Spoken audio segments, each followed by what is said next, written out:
Thank you so much for joining the show today, Caterina. Real pleasure to have you here today. I'm so happy to be here, Katie. Thank you for the invitation.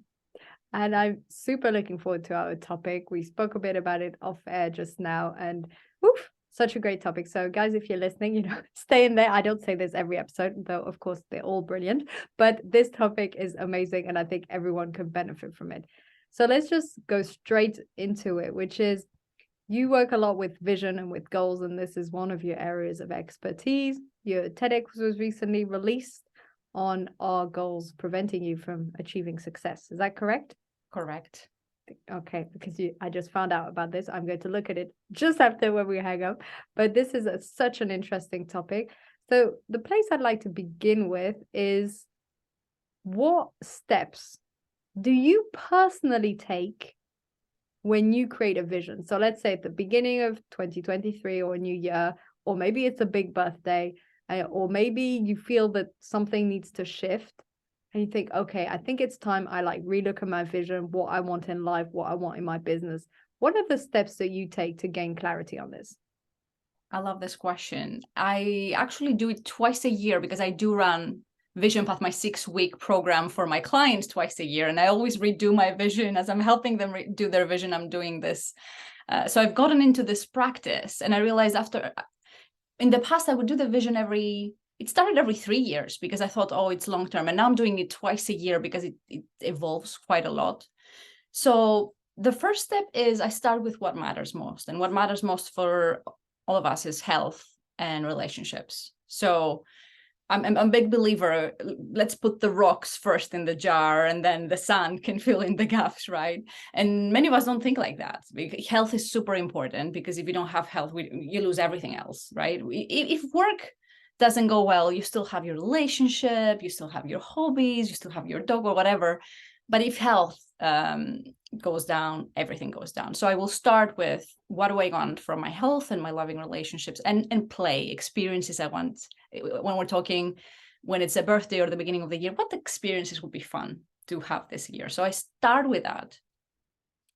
And then the methodology I have developed is when people say, oh, I don't know what I want to do, when they come to me and they're a little bit stuck, the first thing we will look at is fear. Because people know, if you listen to your inner wisdom, you know what you want to do. So first of all, I will remove the layer of fear, and I will do that with different questions. What would you do if you knew you would be successful? Or what would you do if everyone would be supportive? So we explore, is the fear blocking me here? And then we will look to remove ego, which is the topic of my TEDx talk, because a lot of the things we're pursuing we don't really want them. We just think, oh, it will impress others. It will make me feel more self-esteem about myself. And then we are down the wrong path pursuing ego. So I will look at fear and ego. How are they obscuring my vision? And then I will see what brings me joy, what would be fun to do right now. And by the way, when I started working on a vision, it was a vision about the future. And the more I've worked on it, it's actually not a vision about the future anymore. It's a vision about right now, what I want. I'm a big believer now of Rumi's quote, once you start walking, the road appears. I was finding actually having a very specific vision about the future very constrictive and very stressful. So actually, when I talk about vision, it's not future. It's I can use the future as a mental exercise to really get in touch with what I want right now. So the steps are remove ego, remove fear, follow joy, and then sprinkle the purpose, what will make me feel useful here, and then really tune into the intuition. This is amazing. Thank you. Thank you for sharing this. And as a coach, obviously, I work a lot with goals and with vision. And I think everyone has their own touch and everyone has their own frameworks and their own process. Obviously, fear and ego, huge, but the way you explained it with such clarity, right? Like fear, boom, ego, of course, the goals we pursue aren't always the ones that are really aligned. And then sprinkle the purpose. I love this. Sprinkle, follow joy, sprinkle the purpose. Amazing. I just have this image in my mind, because also if we just follow purpose, it might be a should goal. It might be, you're good at it, or you're helping, or you're contributing, therefore you should do more of it, but maybe the joy's not there. So, and oh yes, and what I loved most was what you said about it being a vision of the present, because this is something I've also found, that when people say, your 3-year vision, your 5-year vision, I'm a bit, I change a lot, first of all. So what I think I want now for in 3 years, I might not. And then what are you supposed to do? Spend the 3 years building towards it, but are you actually enjoying the journey? So the way I do this is I have, rituals or activities that I want to be doing regularly. So this is why I'm super excited about today's topic. Yesterday, started to do a new vision board, which I don't do often. I write down goals, I write down things, but yesterday it was like vision board, categories there. And what I realized is a lot of them are just activities I want to do. It was like take more piano lessons, start out lessons again, and then, and I'd be curious on your intake on this, but then I put a couple as like some goals in each category. So for instance, in my physical area, I'm like, continue my daily cold showers. I don't know why I added on my vision board. I'm already doing it, but at least it feels like I already have a tick. Then, continue daily exercise, start a few different things. And then I put as a goal, become like a fitness instructor or yoga instructor or something. So this means I have my daily activities and rituals. And then I'm super goal oriented. So when I don't have it, I sometimes feel I'm in the routine of life. So I quite like having this tangible thing that I will achieve at one point. But if that's the only thing you have and all your vision is future oriented, I also feel that doesn't work. So it's like a combination. That's what I'm trying to say. There's what I want to be doing sort of now-ish, activities I want to be pursuing now, with some sort of goal in mind. Does that make sense? It does. And I think it's very important, right? Because if you just have a milestone, and a lot of us have a milestone, it's not even under our control, can be quite demotivated because you feel a loser until you hit the milestone. And then even if you hit it, it's what's next. You train your system to postpone happiness for the future when there's milestone. So it's really, you're condemning yourself to a life of really striving and feeling I'm lacking, I'm not there yet, not enough, right? And you see visualization. I'm a big believer in vision boards. Visualization has been proven to really help athletes. But what do athletes visualize? They don't visualize the medal. They visualize the race, right? So that's what you're doing. You said, I'm doing my activities. And you visualize something, a process. And what I would say is, one of the questions is, how does looking at my vision board makes me feel? Do I feel joy and excitement, or do I feel shame, I'm not there yet, fear, I might never achieve it? And a lot of the times when it's a lot of milestones, ego-driven milestones, the feeling is not actually joy or excitement or inspiration. It's, why am I not there yet? What if I never get there? Things like that. So a good meter of, are you in a good track building this vision board, is how does it make you feel? And I liked your goal of becoming a yoga instructor. It felt like more in your control, and it felt like as you're approaching this, it's not like yes or no. You can be winning at this goal as the more you're approaching it, versus something. If it was something completely external, it would be a little bit more stressful, I would say. That's such a good point with how much of it is in our control, because I had this quite a bit with publishing my book, which I've been trying to publish for 2 years. And it was, writing book under my control, finding an editor, getting it edited, also under my control, did that, reaching out to a bunch of publishers, kind of under my control. But then when it doesn't work out, or when they say no, or they don't answer, etc., it's still in your control-ish, because you could write to more, a network, and ask more, etc. But it does feel after a while that you kind of, someone told me this the other day, you lose the power a bit on it. And she was like, just regain the power. And I used to be reluctant to self-publishing. I'm changing my perspective on it now. But this woman really inspired me, because she was like, refine the fun, refine the joy in it. You can, publish it in different formats. You can do it a different way. You can go to local bookshops, sell it there, blah, blah. I was like, yeah, and I could sell it at the end of my workshops, and I could mention it on podcasts, and then it would be out there, versus me just kind of waiting to hear from a few publishers. So it's very interesting how it being under your control, like becoming a fitness instructor, you take a course, you work on it, you get there. And even if, let's say, it's too high level or you can't follow something, you can do a milestone that's below or different or alternative, right? It's always possible to take on these things. Same as if I was self-publishing the book, that was a lot more in my control. So I feel this is a really important aspect. I want to come back to the vision boards thing, because I think a lot of people listening might never have done one. So I'd love to hear how you do it. What helps you to put together a vision board? What questions you ask yourself, and how do you put it together? Sure. I use a Google slide, and I use one slide. I do it digitally. I have never done the thing with the magazines and cutting. Some people love that. I do it digitally. I do it one slide, which then I would put as a background on my laptop, so you can actually see it every day. So that's the tip I give my clients. I would say 50% of the photos on my vision board are not something I found on the web or from the future, or actually from my past. So if I want, and this is unique in my approach, I haven't seen anyone teaching vision boarding like this, but that's what I've done for me. And then it started working for my clients. So I'm married. So I want a photo there symbolizing that I want to have a very happy marriage, right? So what are my options? Either I find a happy photo, happy couple in the internet, or I'm saying, why don't I put my engagement trip photo? We were so in love back then, and that will symbolize, oh, I wish we were always so in love, right? I want happy kids. I have 2 photos of my kids being really happy on a holiday, right? So you will see 50% of my vision board is things that have already happened. And I think that's important, because it's actually recognizing I have so much already of my ideal life already is existing, right? Rather than creating something that completely things do not exist.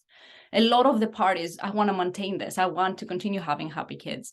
Or fitness, I would put myself, and I've done both. I've found someone really fit in the internet doing a yoga pose that was, very crazy. But when I managed to do a pose, I put myself there. Oh, look at this. It's myself. So it's easier for my subconscious mind to believe this is my life, right?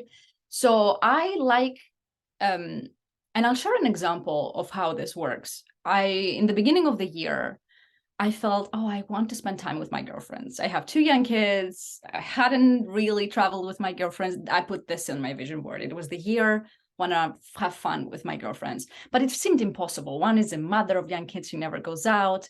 Other doesn't have the money to travel. Other lives too far away. It felt like something impossible, right?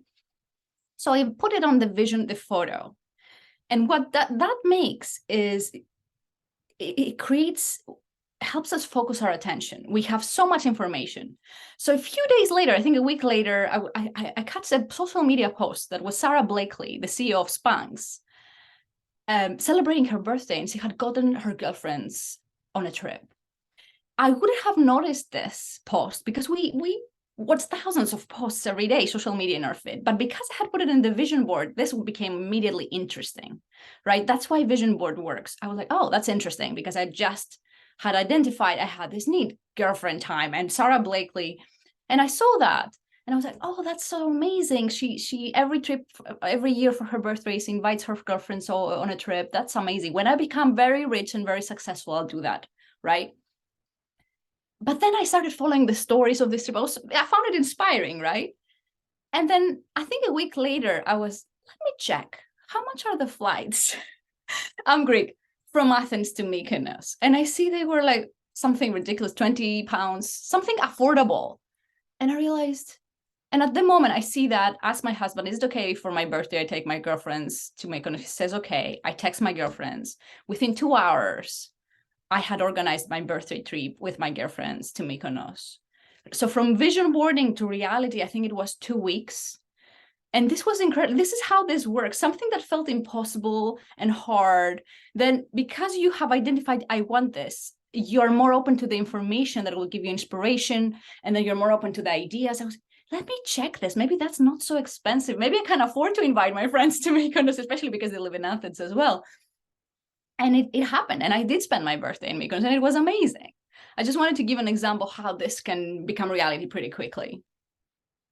This is a beautiful example, and I love how it feels impossible sometimes, right, on the moment. And that's so important, that if it feels that it's something that's aligned, and it feels that it's something that's important and worthy and of relevance, not to just cast it aside because it's too hard or too difficult, to at least honor that this is something that's important to us, And worst case scenario, you'll do something similar-ish, right? Maybe you wouldn't have gone to Mykonos, but maybe you would have had a weekend at your place or something. But the fact that you're at least honoring it's important means you will probably end up taking steps in that direction.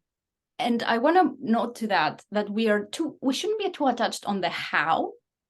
Like in your case, right? It needs to be published by a traditional publisher, because what's the goal here? Your goal is, I enjoy writing, sharing my ideas, and I want to inspire other people and help other people. So that's what goes in. The how, we'll figure it out. Like, I think a lot of times we are attached on the how. Like, I didn't put Mykonos on my vision board. I could have had. It was, I really want to have time with my girlfriends this year. And it kind of materialized.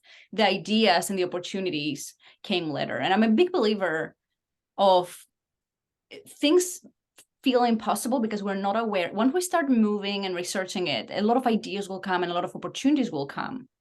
And we have no idea. For example, on the publishing, I had put on the vision board, I wanted to write a book. I was actually, since the beginning, set to self-publish. And 2 months later, Penguin reached out to me. I had no idea this was possible. I thought I needed an agent. I thought I needed to have a huge social media following. That's why I encourage the clients, we don't know what's possible. So for me, it was, I write a book, and actually Penguin happened to find an article that I had written for free somewhere, and they happened to find it, and they happened to create a business expert series. And they said, we are looking for someone to write a book for our expert series in this topic. And this happened 2 months after I put the book on my vision board, which is crazy, right? And this was not under my control, but it was something, but that because I had it on the vision board, I was like, hell yeah, because I know I want this. If I hadn't done the work of saying, I do want to write a book, I would say, oh, I'm too busy. I would probably couldn't grab the opportunity. But that's one of examples. I wouldn't have known it's possible for a publisher to reach out to someone, to an unknown author with now a huge social media following. But in my case, it happened, right? It's like the reverse of me reaching out, they've not answering. But no, but it's true. And I think sometimes it's to do with how aligned we are in things. You know, maybe it wasn't aligned for me, but it felt like it should. So often I feel we don't reach goals that are just things that either other people think we should do or that we feel we should do. But of course, I do want to publish a book, but how much did I want it to be traditionally published? How much did I want? I don't know. It just is a lot of things we feel we should want, which is a very strange sentence, versus the reality. The real reality, though, of course, I do want to, impact people and help people. And I do this through my work and my workshops and the podcast and the coaching. But the real reality of it was I just enjoyed doing the writing. And exactly. I just enjoyed having the discipline of writing the book. So my real goal deep down was just, I want to write this book. Once you've written it, you're like, well, I should publish it. And that's where the should comes in. So I feel getting really clear on what it is you want versus what it is you think you should want, and checking that, and checking what you do with that. Absolutely. So I think that's a cool part. Love this idea of the vision board with images from the past, showing also things we want to maintain, like you said, with the relationship and you're having children and these sort of things. Because also as we grow on this journey, especially if we're into the personal development field, and this is something I've been feeling a lot recently, is we achieve a lot of those things. And that's great, right? And it makes us happy. But there's also sometimes a feeling of, now what? Okay, now I'm doing my morning routine really well every day. It is good. I do like it. It does help me to be energized and focused and healthy. But it's sort of, now what? And so sometimes just being on the vision board and being like, well, I want to maintain it. And maybe I'll add a little goal, like, becoming a yoga instructor or something like this to spice it up a bit, or to add an element to that physical aspect of my vision board. But also just honoring, hey, this is great. It's like, if you already have a happy relationship, you can't be like, well, I have a happy relationship. Now what? Now you maintain it, right? And you add the odd little thing, like maybe a nice trip together or the odd surprise, evening out or something, as a way to celebrate it and honor it. But things don't always have to be these impossible, constant striving. We do achieve things, and then we need to maintain them also. And enjoy them. Yes, I agree with you as well. Because I realized that the other thing I evolved, and that's the idea of the TEDx. When I started, the work goals were very ego-driven. It would be, I want this industry award. And then I realized what's this goal about? Like who benefits? It's just my ego, right? The society would not benefit of me getting an industry award, right? Or it's just my ego. It's not even a real thing. And I let that go. And then I replaced it to, I want 1,000, was it 10,000 happy alumni for my programs? And that was closer, right? Because that is something I'm always winning. Every single day, an alumni of my coaching programs, I feel, I'm reaching that goal. And it wouldn't be amazing. The ripple in the society, 10,000 people are impacted by my work. In my most recent vision board, I even let that go, like a number milestone. And I just have a photo because I just launched the one-to-one VIP coaching days of 2 chairs overlooking an amazing view. And I just had, how about I just enjoy my work? Like I think the more I'm letting go of the ego, the better the business actually does. That's what I noticed, because the more passion seeps through, right? And now in my vision board, I just have this photo of it's me and a coaching client, and this product I just want, and I'm just enjoying the work. I didn't put revenue targets there. I didn't put number of alumni I want from this product. I just put me enjoying doing the work. And I think we're missing so much of that when we're really pursuing to satisfy our ego versus to do soul-led work. You're clarifying why I hated doing number goals. I had loads, right? I had, the numbers of followings or number of income or number of people joining the programs, and I hated them as goals. I would write them down because it felt like those are the sort of goals I should have. I should be aiming for X amount or X amount. And also even my mentors or coaches, they'd be like, okay, so launch a group program and aim for, X people to sign in. Then you know how many sales calls you need to do because it's better. Then you know how, and it's all like calculified and blah, blah, and I was just like killing the joy, right? But like, I don't enjoy this at all. Like, love the coaching, love even the sales calls sometimes, like starting conversations with people, but this like, I need this number exactly or it's a failure. Well, A, if you don't reach it, it's not a great feeling. But B, even if you do reach it, you're like, now what? Oh, now I have to actually do, right, the group coaching or the actual coaching. So I better enjoy that part. So I love this idea of just having this vision of, in your case, maybe the VIP days with those 2 chairs, or, if it's a workshop, you're working with the group, having this image of it and thinking, I just want more of this in my life. Done. Yeah, exactly. That's what I found. And a big breakthrough is because I started becoming known for vision because I used vision to land a job at Google. That's how it started. I visualized the Google offices, and then I landed a job at Google. And then because this happened, I became a lot of passionate about vision. I started teaching vision, but at some point, because it was a vision about the future, what I was teaching started becoming constrictive even to me. And then I realized actually my commitment is not the vision or the goal in our case, is actually my commitment about being in flow. Because what I was doing is I was saying, I want to go from A to B. But then what if being in flow was actually at some point turning into going to C, right?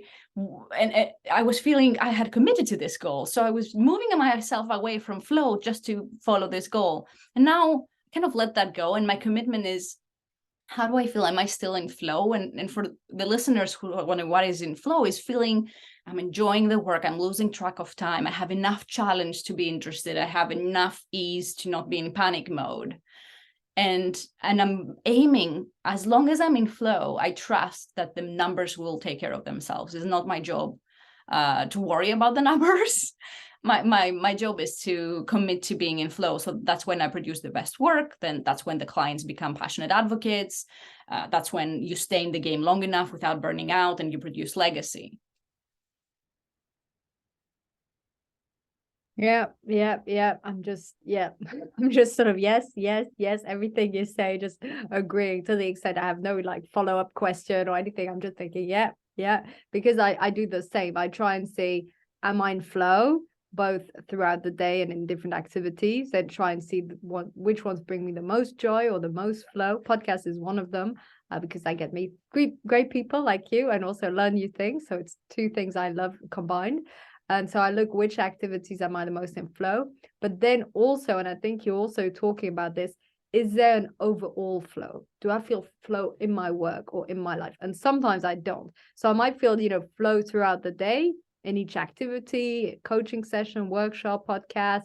If I'm creating content, I might, be in flow the whole day sort of thing, but there might not be an overall flow. It's hard to explain, but it's a bit like, overall you're doing the thing and you manage to get in flow while you're working, but you might not feel, and I think that's when you're not aligned with your vision, you might not feel that all these flowing moments are going like down the right river, right? It's like flowing, but it's not in the right direction. I also think that when we get really good at being in flow, and I think in his book, Mihaly Csikszentmihalyi talks about autotelic personalities, so people who are more likely to get into flow, people who do it more easily.